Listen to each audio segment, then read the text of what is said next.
Bismillahirrahmanirrahim. Assalamualaikum warahmatullahi wabarakatuh dan salam sejahtera.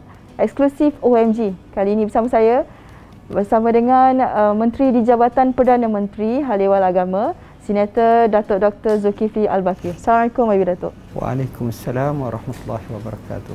Baik, pada permulaan ini kalau boleh dikongsikan, hampir 2 tahun sebenarnya Datuk diberikan tanggungjawab sebagai Menteri di Jabatan Perdana Menteri dalam Hal Ehwal Agama. Dan lantikan ini bukanlah lantikan politik. Kalau boleh Datuk kongsikan kepada kita bagaimana kalau dulu Datuk sebagai mufti wilayah sahibul samahah yang ketika itu bertindak berkecuali, tetapi sekarang tidak lagi. Dulu lawan, sekarang kawan. Bagaimana Datuk menangani persepsi sebegitu? Silakan.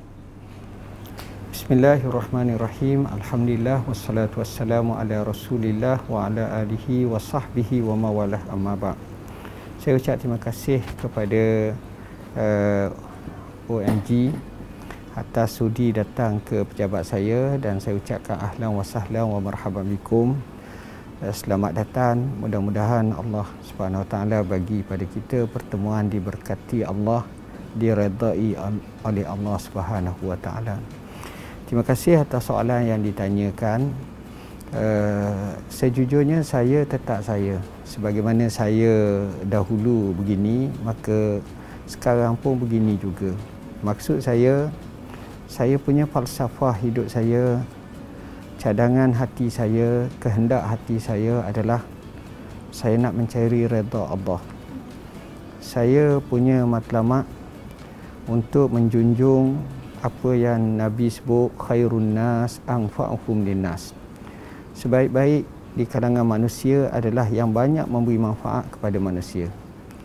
Jadi kapasiti sebagai mufti dahulu ada ruang lingkupnya, lebih kepada pemberitahu. Tetapi apabila saya diberi tugas dan amanah ini, saya cuba buat pertama seterbaik mungkin, kedua menolong seramai mungkin khalayak masyarakat, dan menjadi pemudah cara dalam banyak hal. Natijahnya sebagai contoh, hanya 2 tahun tak sampai, saya telah membantu lebih daripada 500 juta duit untuk semua kategori, asnaf, pelajar, gelandangan, orang asli. Kita turun daripada bandar sampai kepada pelusuk. Keduanya, saya juga cuba untuk mengemaskinikan agensi-agensi agama di bawah saya. Maka alhamdulillah JAKIM telah mengorak langkah. Pegawai-pegawai yang tidak diisi akan diisi. Begitu juga JAWI dan lain-lain lagi. Kemudian kita cuba buat kolaborasi bagaimana hala tuju. Banyak retreat dan banyak quick win yang kita laksanakan secepat mungkin, sedapat mungkin. Alhamdulillah.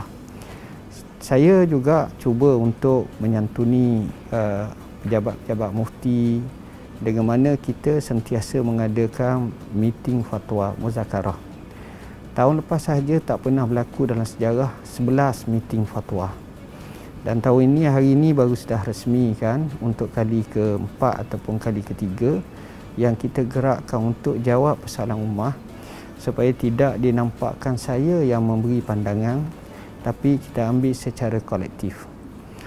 Berkenaan dengan hala tuju yang saya nyatakan itu menyebabkan saya menghormati semuanya, sama ada sahabat, rakan ataupun yang disebut sebagai lawan.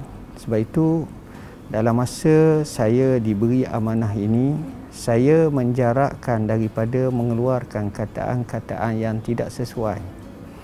Wa qulu linnasi husna. Kamu cakaplah dengan manusia dengan bahasa yang baik.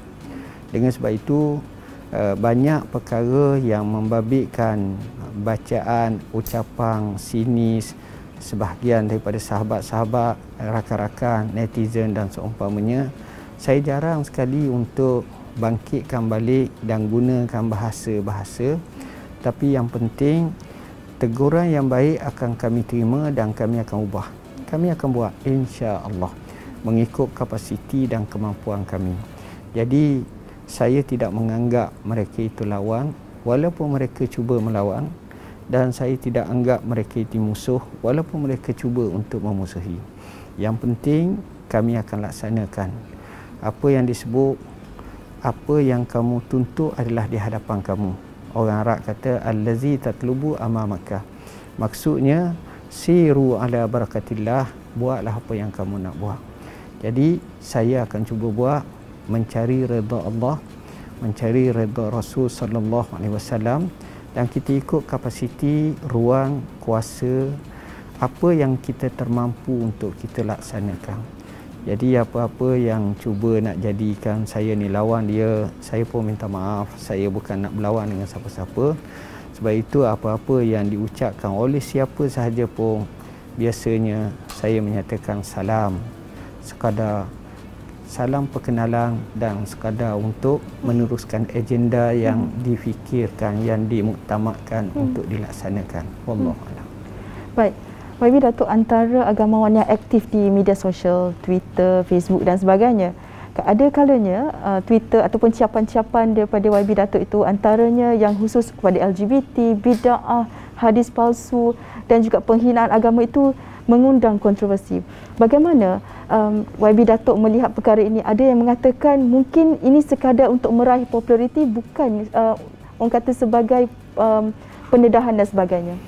Okey, yang pertama sekali, sebagaimana saya kata dahulu, bahawa niat saya bila saya terima sahaja jawatan adalah untuk memastikan sebaik mungkin agama Allah akan dapat dilaksanakan dan disyiarkan dengan sebaik mungkin. Apa yang saya buat ni ada dua keadaan. Satu keadaan sebagai satu hiburan sebagai manusia. Sebagai contoh, kadang-kadang saya menyapa tentang Liverpool pasukan. Walaupun nampak macam saya peminat tegar, ada baju sana, tapi saya jarang tengok. Saya hanya tengok highlight saja sebab saya kurang masa untuk nak tengok dengan panjang lebar. Begitu juga kerana saya nak meraihkan sebahagian anak-anak muda. Sebagai contoh, masa saya jadi mufti dulu, kita turun padang pergi ke stadium. Kita pergi ke stadium dan kita dapat tiket, tapi saya tak turun, saya wakilkan. Tapi saya dapat feedback, kita buat semayang di luar stadium. Semayang maghrib dan isyak di luar stadium. Kita ambil 3-4 tempat, jadi ramai yang ikut semayang. Sekurang-kurangnya itu cara pendekatan kita. Tapi untuk nak kata saya nak dapat populariti, pertama sekali apa tujuan nak dapat populariti? Bukan masalah isu kita nak raih apa-apa. Yang pentingnya kita nak rakyat kita harmoni, faham dan dengan sebaik. Dan apa-apa yang kami sebut itu, sebahagian daripadanya itu cerita lama. Cerita masa saya jadi mufti dulu. Seperti hadis antazillullah fil ardi itu semua itu adalah salah satu daripada dapatan kajian-kajian yang bukanlah maknanya salah, tetapi dia hanya mengundang bila disebut sebagai hadis dhaif. Walaupun Baihaqi meriwayatkan, Suyuti meriwayatkan, sebahagian daripada mereka meriwayatkan, dan kami tafsirkan panjang lebar, itu biarlah Akademi Hadis akan bahas secara panjang lebar. Tapi mafhum yang saya nak ialah sewajarnya kita lihat bahawa kita ada Tuanku Agung, kita ada Kebawah Duli Yang Maha Mulia Sultan, Raja Negeri yang di-Pertuan Besar, yang kalau kita tidak tumpah penghormatan kepada mereka, siapa lagi yang akan memuliakannya? Ini adalah salah satu daripada cara yang terbaik untuk kita sama-sama hayati. Jadi mengatakan ataupun menyatakan bahawa saya nak raih populariti, Allah saja yang tahu hati saya. Tak ada sekelumit pun untuk kerana masalah-masalah yang disebutkan tadi, tapi insya-Allah kita akan war-warkan. Kami ada bayan linas, banyak kami ceritakan, hampir setiap bulan, 2 bulan sekali, buku-buku yang menggambarkan usaha keras kita untuk menjawab persoalan ummah, insya-Allah. Baik, pada 7 Mac lalu YB Datuk ada menyatakan, ketika itu wartawan meminta pandangan mengenai isu ajaran Islam dan juga enakmen-enakmen seumpamanya termasuk kes Ibu Yati dan juga Sajat Datuk menyatakan belum lagi mendapat respon daripada penyimpan Moho Besar Raja-Raja. Selepas 3 bulan, apakah perkembangan semasa Ya, yang Datuk? pertama sekali, cara yang kami lakukan adalah kami akan berbincang dengan sahabat-sahabat kami di JAKIM dan juga negeri-negeri yang terlibat. Dan ini kita usahakan. Cuma kadang-kadang perbincangan kita tidaklah war-warkan. Seperti apa yang berlaku kepada di Selangor yang kita ajak sama-sama bincang. Dan yang lebih besar juga lagi, kita juga sentiasa mengadakan muzakarah fatwa. Keputusan muzakarah yang menetapkan kesilapan, kesalahan, menyimpan daripada agama Islam yang sebenar sebagai contoh, iaitu kita angkatkan. Saat yang sama, bila dah seperti ini, maka akan ada tindakan-tindakan susulan daripada pihak-pihak yang berkenaan. Walau macam mana pun, tanggungjawab kita untuk memastikan bahawa ia adalah salah sebagai contoh. Kalau salah, yang kita war-warkan kepada khalayak masyarakat, yang kita khabarkannya, jadi masyarakat sudah tahu dan sudah faham. Maka itulah ruang lingkup yang kita ada, dan saat yang sama kita tidak nafikan mungkin orang nak tengok kita lebih agresif lagi untuk mengambil tindakan dan seumpamanya. Tapi kita faham bahawa ada masanya lebih baik yang lain yang ambil peranannya, seperti mana polis dia ada bidang kuasa dia, pencegah maksiat pun dia ada bidang kuasa dia, dan pihak negeri enactment yang masing-masing ada bidang kuasa, iaitu orang kata fa'ti kullazi haqqin haqqah, berilah setiap hak itu akan hak masing-masing. Sama-sama kita mengambil peranan yang telah ditetapkan untuk kita, maka insya-Allah itulah yang terbaik. Dan disebut antum fi sarratin min sughail Islam fala yu'tayanna min kibalik. Kamu berada di pos daripada posisi Islam, jangan musuh datang daripada pihak kamu. Jadi kamu jaga benteng kamu, yang ini jaga, yang ini laksana, insya-Allah akan jadi lebih terbaik, tersusung dan memberi satu kesan yang baik, insya-Allah. Jadi untuk kesinambungan daripada kes itu, yang terkini juga ada isu penghinaan. Itu sebagai bibit-bibit kalau kita lihat penghinaan nama Allah itu digunakan di media sosial juga, sebenarnya bukan media sosial saja tetapi berani berdepan. Ini sebagai bibit-bibit penghinaan kepada yang lebih besar lagi. Mungkin apakah solusi terbaik agar isu penghinaan agama ini, khususnya agama Islam ini, tidak tersebar lebih jauh lagi? Ya. Untuk pengetahuan, hari ini saja juga salah satu daripada kertas yang kita angkat untuk dibincangkan dalam muzakarah fatwa ialah berkenaan dengan penghinaan ini. Buat kesekian kalinya, yang mana di sini kita lebarkan lagi bentuk penghinaan, bukan satu, bukan dua. Kita bukan tengok dari satu isu sahaja, tapi kita tengok keseluruhan. Maka kita kemukakan solusinya, kita kemukakan cadangan-cadangannya, dan kita sebut juga hukum dan batasan-batasannya. InsyaAllah selepas daripada diperkenankan oleh Raja-Raja, kita akan war-warkan dan kita akan bagi tahu. Dan sebenarnya JAKIM sejak dulu lagi telah mengarang banyak buku. Salah satunya Mestika Hadis yang lama yang sebut batas-batas iman dan kufur, yang mana boleh, yang mana tak boleh. Dengan sebab itu, kefahaman, kesedaran, penyampaian maklumat akan kita edarkan dan kita sedarkan dari semasa ke semasa. Saya sejujurnya meraihkan dalam masyarakat yang kita mempunyai pelbagai wajah, sifat kemajmukannya itu yang menyebabkan kita wajar meraihkan. Salah satunya toleransi, salah satunya menghormati pegangan masing-masing, yang sendiri Allah mengajar bagaimana kita berinteraksi dengan orang Islam dan non-Muslim dalam fiqhut ta'ayush, yang saya sendiri telah sebut dalam Bayan Linnas. Banyak kesahan-kesahan yang menunjukkan fiqhut ta'ayush yang kita perlu pupukkan dan kita perlu kembangkan.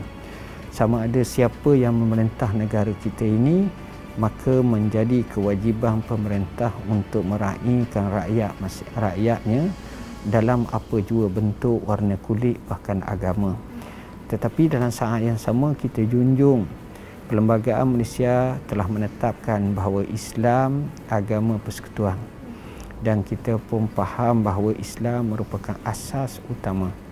Maka menghormati agama persekutuan menjadi majoriti utama dan telah diperlembagaankan dia sebagai salah satu daripada perkara yang wajib kita hormati, perlulah diberi kesedaran untuk sama-sama kita raikan. Dan insya-Allah hal ini kita tangani dengan seterbaik mungkin, penuh hikmah dan penuh dengan ketatasusailaan, dengan mengelakkan daripada dikuasai oleh emosi semata-mata.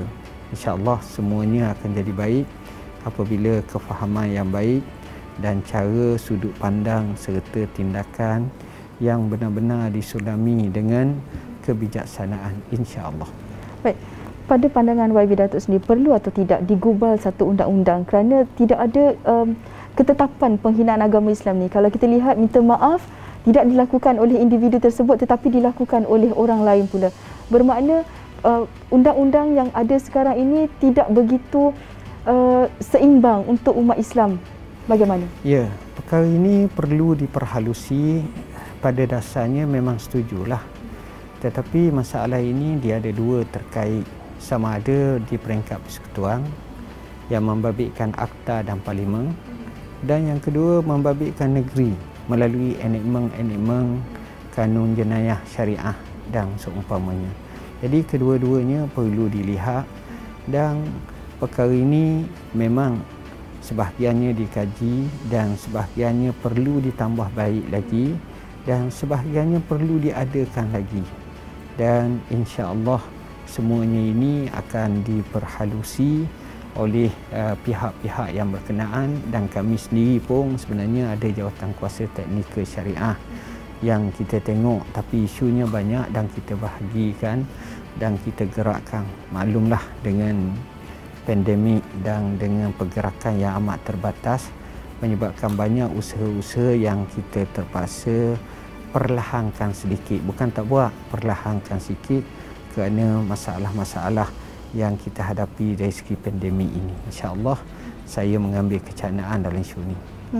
Baik, isu Wahabi, kalau kita lihat semakin aktif di media sosial sehingga kan ada diskusi secara terbuka yang mendoktrin masyarakat Islam ni mengenai fahaman Wahabi itu sendiri, serta mereka ini seolah-olah menidakkan peranan ulama masa silam. Pandangan YB Datuk?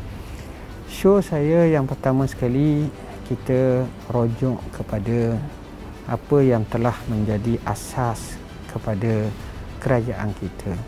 Kerajaan kita di Malaysia sebagai contoh, agama persekutuan adalah agama Islam.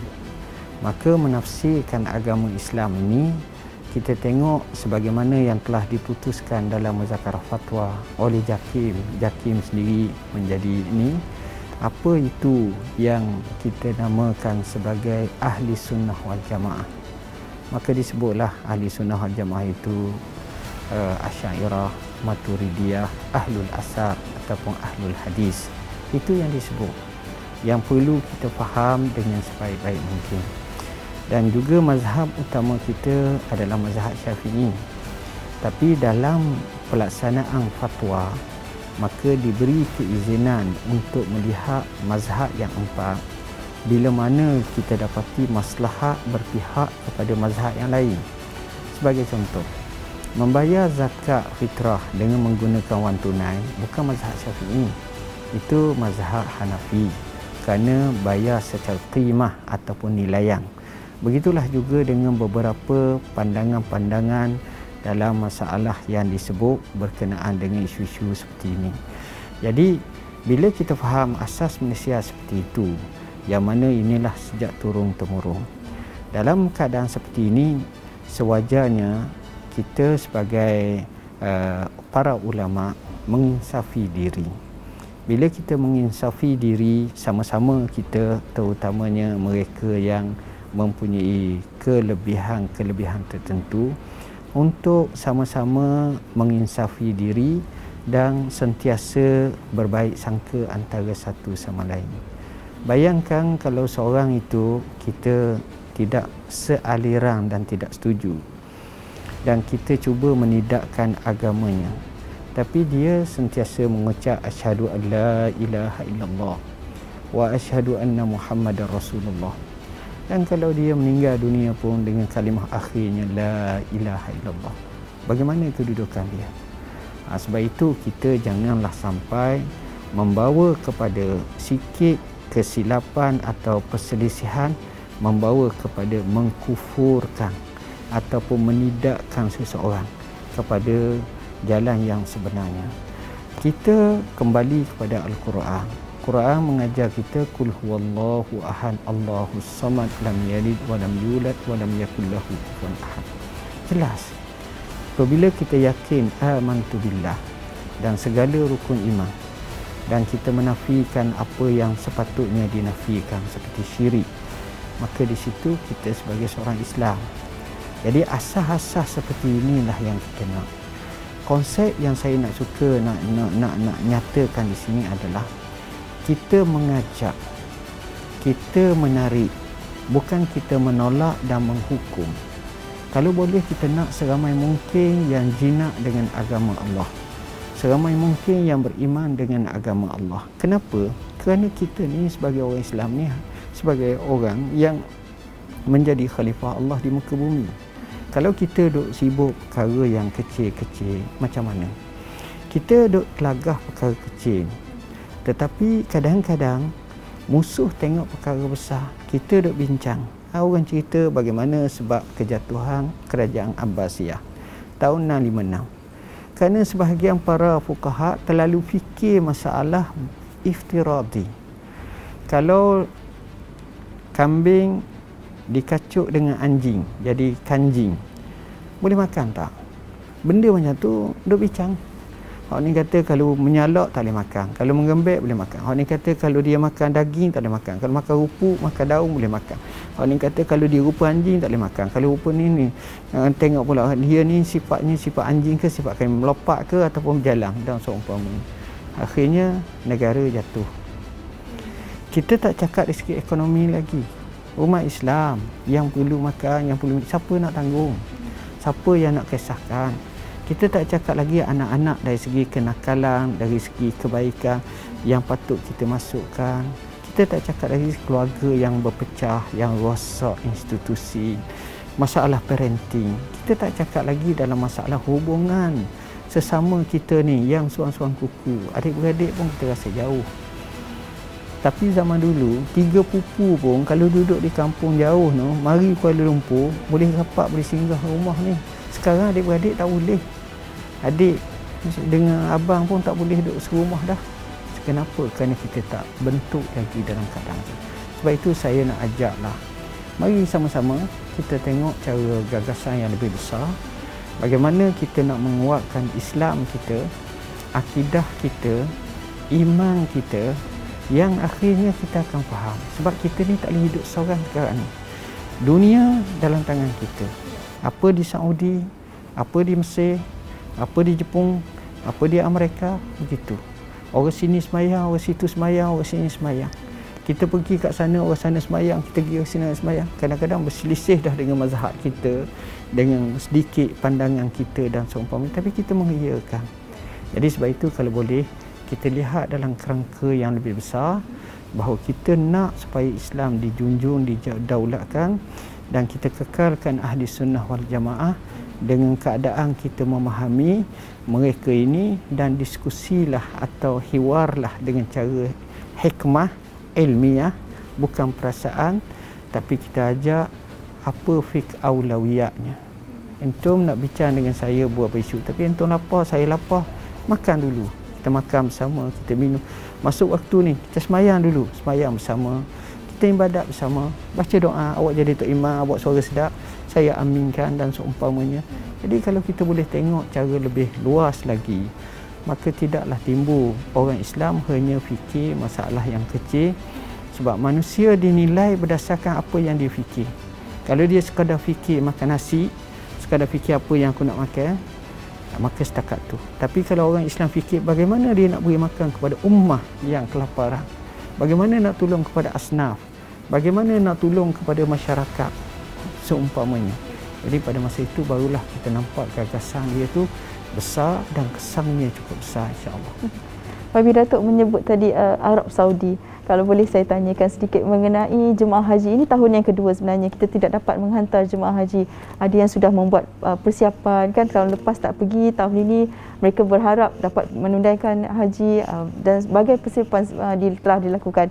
Bagaimana Datuk melihat tahun kedua Malaysia tidak dapat menghantar jemaah haji? Ya, pertama sekali saya nak minta maaf bagi pihak saya dan juga kerajaan Malaysia kerana kita tak dapat hadir ke Mekah pada tahun ini. Sebenarnya usaha yang dibuat oleh kerajaan amat banyak. Pertama, kalau tahun lepas kita telah fikir masa itu tabung haji tidak bersedia. Banyak kali cakap dengan saya untuk kita batalkan haji. Jadi bila dah tekanan terlalu banyak sebab dalam keadaan masa yang kesuntukan yang amat, maka kita gunakan Majlis Fatwa Kebangsaan, kita bincang dengan pihak PM yang berhormat kerajaan kita dan juga mendapat pandangan juga daripada Kepedulian Mahmudiyah Tuanku Agong. Maka tahun lepas akhirnya kita buat keputusan. Sebelum kita buat keputusan secara tertibnya, kita sampaikan pandangan kita kepada Kementerian Haji di sana melalui dutanya. Dan dia faham, dia hantar, dia telefon saya, bincang dengan saya satu persatu dan menghargai sikap kita ni. Tahun ni kita buat persediaan. Daripada awal lagi saya kata kita bersedia, tabung haji sedia. Bahkan 4 minggu ni, 3 minggu ni, setiap minggu kita meeting khusus buat haji. Kalau dapat hari ni macam mana plan, kalau dapat minggu depan macam mana plan. Sampailah kita buat sebab kita bersedia. Daripada 40,000 ataupun 30,000, kalau dapat 20,000 pun tak apa, dapat 10 pun tak apa, dapat 5 pun tak apa, dapat 1,000 pun tak apa. Niat kita nak hantar. Sebab itu kita tak buat kenyataan. Kecuali pada hari Sabtu lepas, 12 hari bulan kalau tak silap saya, datang satu berita daripada Kementerian Haji sana, telefon saya menceritakan situasi suasana. Jadi oleh kerana itu, barulah kita buat satu keputusan. Keputusan tu selari dengan keputusan dia, dan keputusan ini memang amat berat sebagaimana kenyataan kita. Saya sendiri memang nak pergi pun kalau boleh sama-sama dengan jemaah haji yang lain untuk sama-sama kita meninggikan syiar haji wakil daripada umat Islam Malaysia. Tapi apakan daya, dan cerita ini bukan cerita Malaysia, tapi cerita ini adalah cerita dunia. Cerita ini cerita wabak. Cerita ini orang boleh terima.